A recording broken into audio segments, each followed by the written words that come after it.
Salut tout le monde, bienvenue sur cette nouvelle vidéo. Aujourd'hui une vidéo sur un thème en particulier qui est le carry. Pourquoi le carry? Parce qu'en ce moment c'est un rôle que je taquine pas mal, que je joue énormément en solo queue et même avec mon équipe. Et je m'aperçois qu'il faut quand même pas mal d'entraînement avant de devenir vraiment un bon carry. Je vais vous donner quelques conseils, des conseils qui ne sont pas que de moi mais qui viennent aussi d'un joueur en particulier qui s'appelle Inser et qui est top FR sur ce rôle là. Voilà, je vais vous faire un condensé de tout ce qu'il faut à peu près savoir pour être un bon carry. Déjà, à savoir, carry, qu'est-ce que ça veut dire en anglais? Carry veut dire porter, ce qui veut dire que sur Paragon, vous allez porter votre équipe en termes de dommages faits sur l'équipe adverse. En fin de partie, vous êtes celui qui, en théorie, doit avoir tous les plus gros chiffres de la game. En clair, vous êtes censé être celui qui a la plus grosse. Alors je vous vois venir, ouais c'est moi, je vais taper, moi la plus grosse. Ben ouais, mais c'est pas aussi facile. Va falloir s'entraîner les gars.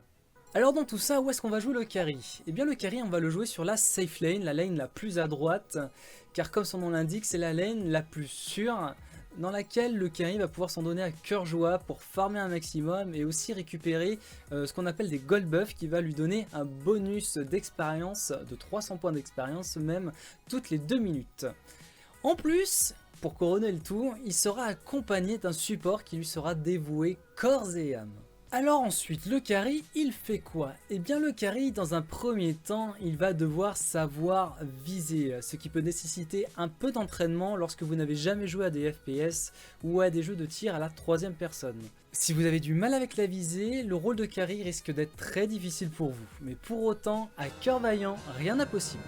Ensuite, le carry va devoir assimiler le farming. Qu'est-ce que le farming? C'est l'action de tuer en chaîne les sbires adverses afin de récupérer points de puissance et points de carte. Il va devoir pour ça être bon sur le last hitting. Le farming sera la principale source de revenus du carry. Avec les kills, mais les kills, même si c'est plus drôle, vous n'en aurez pas forcément toujours. Alors que du farming, bah si, ça se gratte facilement à droite et à gauche. A noter qu'avec la mise à jour V40, il y a l'apparition d'un nouveau gold buff à partir de 3 minutes de jeu et qui revient toutes les 2 minutes de jeu comme les bonus de rivière. Une fois tué, ce gold buff va vous apporter 300 points d'expérience, ce qui accélère un petit peu votre prise de niveau et vos points de puissance. Une fois le farming assimilé, il va vous falloir réfléchir à un plan de jeu sur votre lane. De quel côté je suis, côté Raptor ou côté Prime? Est-ce que je veux faire le bulldozer et défoncer la tourelle adverse au plus vite pour pouvoir bouger un peu partout sur la map? Ou au contraire, je veux freeze ma lane pour embêter le joueur adverse afin de le faire s'avancer, le mettre en danger pour qu'il puisse récupérer un petit peu d'expérience ou des sbires? Bon, je vais pas vous le cacher, de temps en temps, votre plan de jeu va tomber à l'eau pour telle ou telle raison, parce que vous allez vous faire ganker, parce que votre support meurt, etc., etc. Il va donc falloir vous adapter. Plus vous serez en avance en termes de niveau et de points de carte, plus vous serez en mesure de forcer les prises de fight. De même, la prise et le contrôle d'objectifs, comme les raptors, les tourelles et le gold buff, permettent de maintenir ou de s'envoler en termes de puissance. D'ailleurs, en parlant des raptors, la lane qui s'en rapproche le plus est la meilleure amie du ranger. Les raptors sont des bonus vous donnant également beaucoup de points de puissance quand vous les tuez, 650 points chacun. Attention, ils ne sont pas faciles à tuer en solo, donc préférez être accompagné de votre support et ou de votre jungler. Une fois que vous avez vos 60 points de carte, redirigez-vous sur la lane proche du prime. Ça vous permettra d'être plus réactif si vous avez l'opportunité de le faire rapidement. En early game, le carry normalement bouge assez peu, justement pour être très vite aux 60 points de carte. Néanmoins, si vous devez décaler, pensez à set, à préparer votre lane en amorçant un slow push. L'avantage du slow push, c'est de pouvoir forcer l'équipe adverse à dépush, ce qui vous donne un peu de temps pour faire des raptors, un prime ou prendre un fight de façon plus sereine.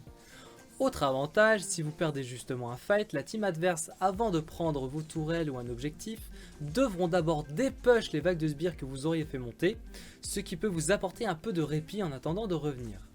Pensez à toujours avoir un œil sur les stats du carry d'en face. Pourquoi? Car ça va vous permettre de réagir en fonction.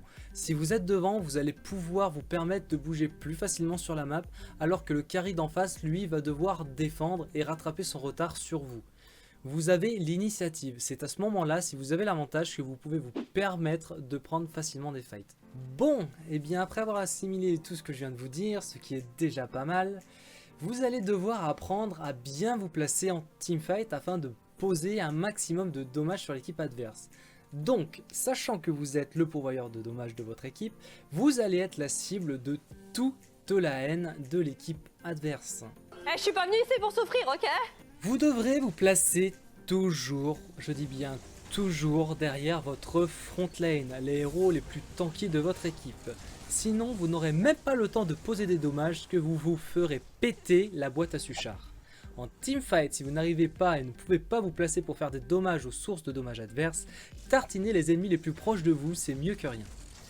Bien sûr, vous ne serez pas le seul face à autant de déferlements de haine. Vous aurez avec vous votre support qui ne vous lâchera pas et qui sera censé vous faciliter la vie. La protection du carry n'est pas seulement une affaire de support. Si tout autre héros peut mettre une entrave à l'équipe adverse si on vous poursuit, c'est potentiellement du TPS de gagner.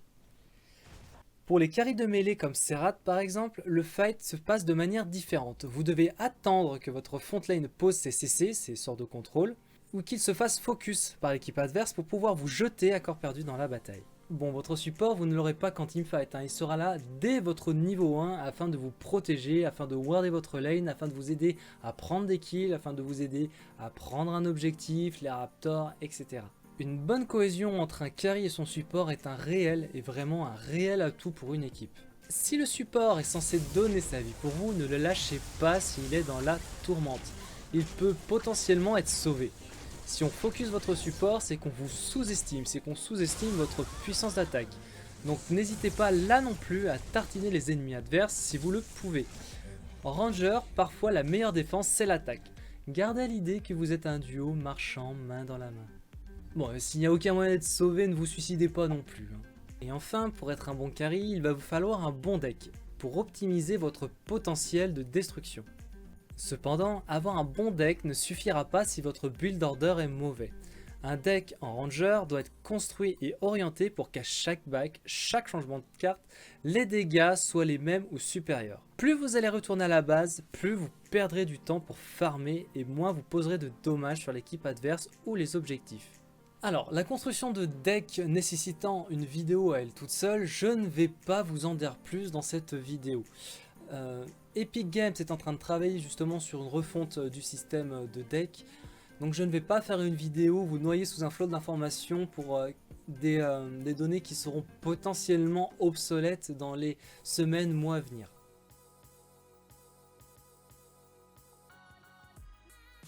Pour résumer, votre objectif principal sera de poser un maximum de dégâts sur l'équipe adverse et d'être devant le carry d'en face afin d'avoir l'initiative. Pour cela, gardez le carry d'en face à l'œil et loupez le moins possible de la stit. Aidez à la prise d'objectif seulement si on a besoin de vous. Encore une fois, vous devez perdre le moins de temps possible afin d'obtenir vos points de carte le plus rapidement possible. Pensez stratégie, si je fais ça, est-ce que c'est value? Et si je fais ça, qu'est-ce que je vais devoir faire derrière? Vous n'allez pas avancer vos pions n'importe comment. Sur Paragon, c'est pareil. Toute action doit en amener à une autre. Pourquoi je fais ça? À quoi ça va m'amener? En teamfight, pensez à bien vous placer. Ne soyez pas devant votre front lane, sinon vous allez vous faire déboîter. De même, faites confiance aussi à votre support, surtout si vous jouez en équipe. Connaître son personnage est également primordial afin de connaître les points forts et les faiblesses du héros que vous jouez, afin de vous adapter au mieux à n'importe quelle situation. Ah, et aussi, j'aurais peut-être même dû le mettre en premier dans ce résumé, il va vous falloir vous entraîner à bien viser, car l'arme principale du carry, eh bien, c'est sa visée, votre capacité à toucher. Vous avez beau être à 60 points de carte alors que votre adversaire est à 15, si vous ne savez pas viser, il vous tuera toujours. Voilà mes amis, cette vidéo arrive à terme, j'espère qu'elle vous aura plu, j'espère que vous avez pu en voir un petit peu plus sur le rôle de carry et qu'elle va vous aider à tout cartonner. En tout cas, je répondrai à tout le monde si vous avez des messages, des suggestions, des remarques, n'hésitez pas à les poser dans les commentaires. N'hésitez pas à mettre un petit pouce bleu aussi, ça fait super plaisir.